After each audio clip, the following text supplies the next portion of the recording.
Welcome back to the Crochet Credits. So it's my friends at yarnspirations.com had a great question come in. Actually, it's a common question about chevron or zigzag or wave afghans. So they don't understand how it's possible that you're keeping the edge flat on either side and everything is going up and down in the motion. It's all about math, and what I'm going to do today is that I'm going to try to explain it the best way that I know how.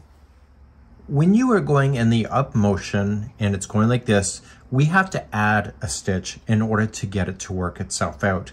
So you're going to notice is that right here, when we did this particular stitch here, there is a total of 3 stitches that are here that are added. So one stitch just becomes 3.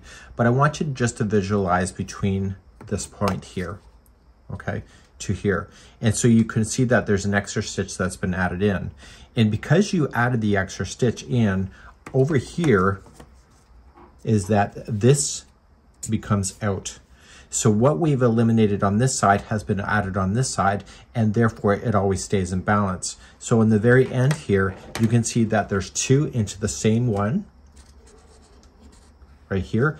And then over here, we've eliminated 1. And so this one becomes out.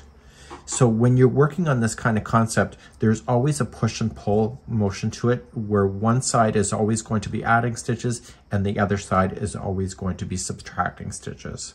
So when we go and look up the next row, we have here is that you can see here, we put 2 stitches into 1. So this has just become an add-on stitch here.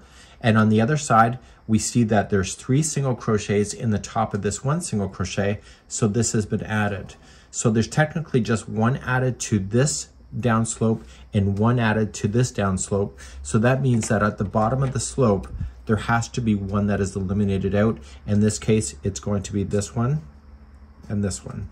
So this stitch here is taken out the next time that you were going through it. So what happens with crocheters that don't quite understand this idea is that they are adding stitches more than they should. So if I added 3 double crochets onto the end, just like you see, it would be sloping out more and then starting to come outward like this. So because it's an edge, it's usually just half of what the normal one is going up and down. So if you ever notice that your afghans are coming out like this, chances are there's something wrong on the edge where they have you or you've decided that you're adding too many stitches in here. And if you're not eliminating the proper amount of stitches here at the base, then what's happening is it's staying out of sequence. There are patterns though where they will just have you just single crochet across without eliminating anything. And so those rows are kind of like buffer rows where they are just flowing up and down, but eventually you'll have to come back to eliminating and adding stitches within the peaks. Hopefully this information helps. Let me know in the comments. Maybe you have a better way.